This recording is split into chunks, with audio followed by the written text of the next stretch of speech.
फैसल जमील बहुत ही अच्छे अंदाज में नातिया कलाम पेश कर रहे थे।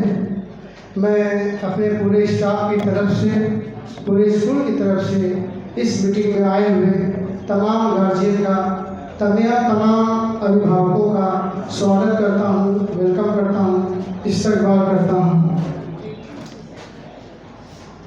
अब इसके बाद मैं अपने स्कूल के एक सीनियर टीचर श्री नागेंद्र जी को दावत दे रहा हूँ तो डाइस में तशरीफ लाएं और अपने विचार व्यक्त करें, अपने ख्यालात पेश करें। श्री नागेंद्र जी आइए।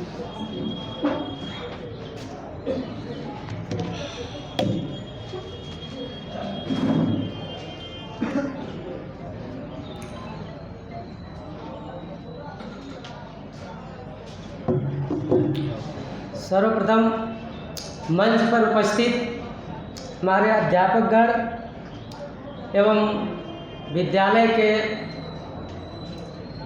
सभी सदस्यगण को मैं श्रद्धापूर्वक प्रणाम करता हूँ। साथ ही साथ आए हुए सभी विद्यार्थियों के अभिभावकगण को भी मैं प्रणाम करता हूँ। यह मैं अपनी बात रखता हूँ, कोई भी त्रुटि हो तो उसे आप अपने घर का सदस्य समझकर माफ़ कर दीजिएगा। गजाननम भूतगणाधिसेवितं कपितजम्बुफलचारुभक्षणं उमासुतं शोकविनाश कार्यक्रम नमामि विघ्नेश्वर पाद पंकजम। यह मीटिंग बुलाई गई है आप और अध्यापकगण से कुछ बातचीत करने के लिए। चूँकि समय के पहले हम अपने को सजग हो जाते हैं या बच्चों का ख्याल करते हैं तो वह बहुत ही अच्छा होता है, क्योंकि सभी परेशानी का समाधान अवश्य होता है जब हम उसके समाधान को ढूंढते हैं, खोजते हैं। तो हम चाहे आप केवल एक चीज़ की ज़रूरत महसूस करते हैं कि हम बहुत बड़े आदमी हो जाए, पैसा वाला हो जाए, लेकिन हम इसको नहीं ढूंढ पाते हैं कि हम कैसे हो जाए। मेन जड़ को हम नहीं देख पाते हैं जिससे हमको पैसा भी मिले, नाम भी मिले, हमारा प्रसिद्धि भी हो। मैं यह समझता हूँ कि सभी समस्याओं का जड़ केवल हमारी शिक्षा ही है। यदि हमारे अंदर शिक्षा हो तो हम सभी समस्याओं का समाधान ढूंढ सकते हैं। और साथ ही साथ वह जिस पैसे, जिस धन के लिए, जिस रत्न के लिए, रत्न जो होता है पैसे में भी आता है। रत्न बड़ी अमूल्य संपदा है जिसके लिए पूरे देश के लोग भी दौड़ते हैं, और वह रत्न आपके हमारे पास ईश्वर ने मौजूद दिया हुआ है। उसी रत्न में एक पुत्र रत्न की बात आती है।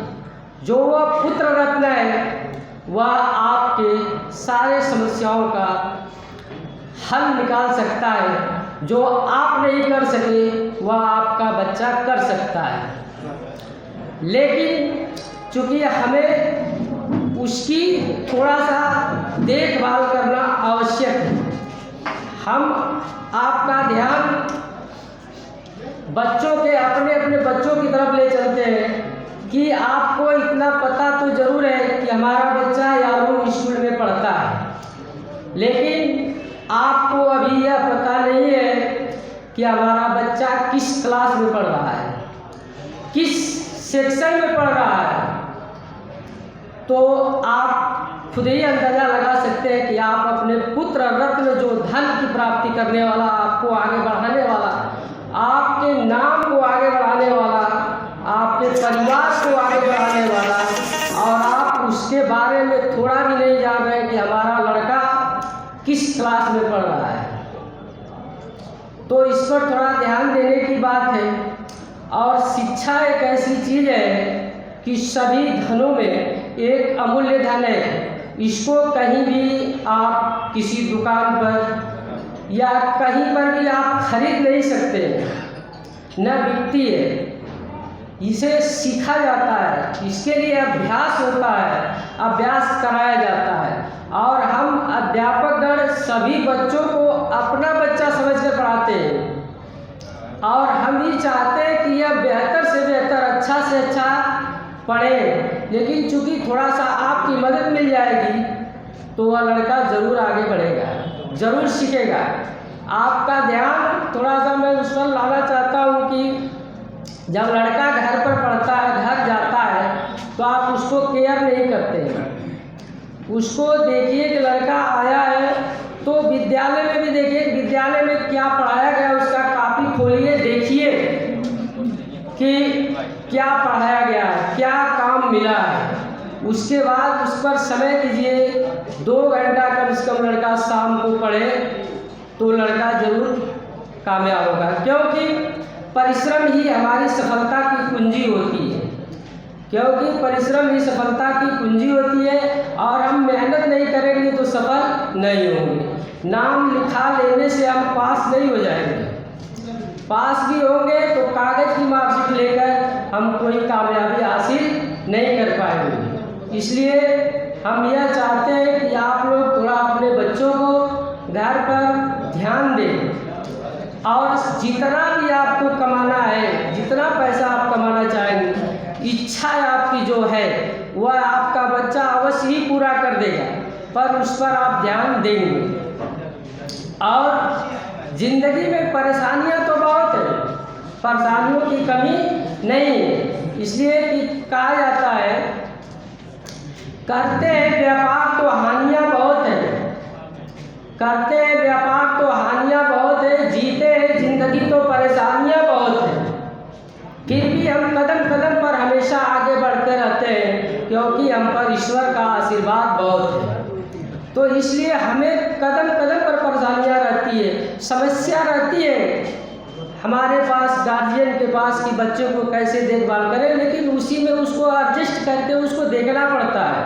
और जब तक हम देखेंगे नहीं तब तक हमारी सफलता हमें मिलेगी नहीं, हमारी मंजिल मिलेगी नहीं। और एक चीज़ और है कि जो बहानेबाजी होती है, बच्चे भी होते हैं, गार्जियन भी होते हैं, कुछ लोग भी होते हैं जो समाज के लोग काम नहीं कर पाते हैं तो बहाना डालते हैं। लेकिन मैं कहता हूँ कर्मवीर जो होता है, कर्मशील मनुष्य जो होता है, कभी समय व्यर्थ नहीं गंवाता है और काम करने की जगह वह बहाना कभी नहीं बनाता है, इसलिए कि वह कर्म में ही लगा रहता है, उसको समय बिताने का कोई मौका नहीं मिलता है, तो वह काम करने की जगह वो बहाना कहाँ से बनाएगा।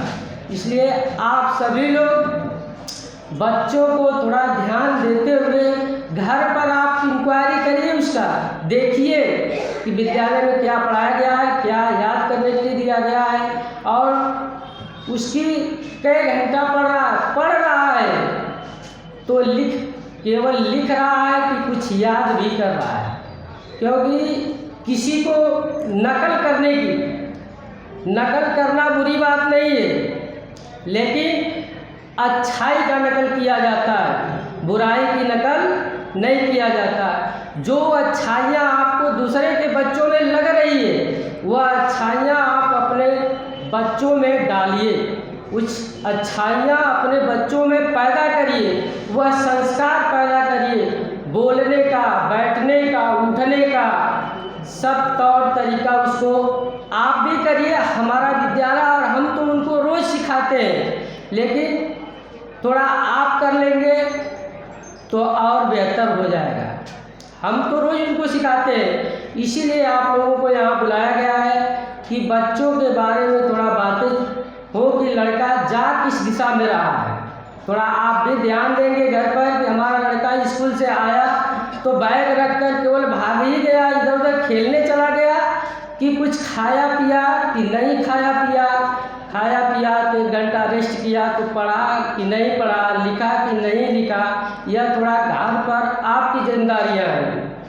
हम वहाँ नहीं जाएंगे देखने के लिए कि बच्चा घर स्कूल से गया तो वह क्या किया, वह गया तो क्या किया यह हम नहीं देखने पाएंगे, आप उसको देखेंगे।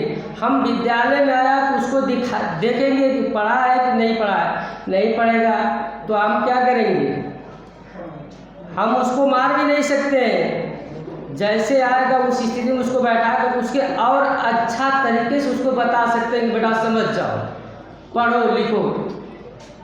यह हमारी बातें आप लोगों के सामने हमें रखने के लिए 2 मिनट का समय हमारे सर जी जमील सर जी ने हमको बुलाया। मैं इनका बहुत ही आभार व्यक्त करता हूँ और इसी शब्दों के साथ मैं अपने वाणी को विराम देता हूँ।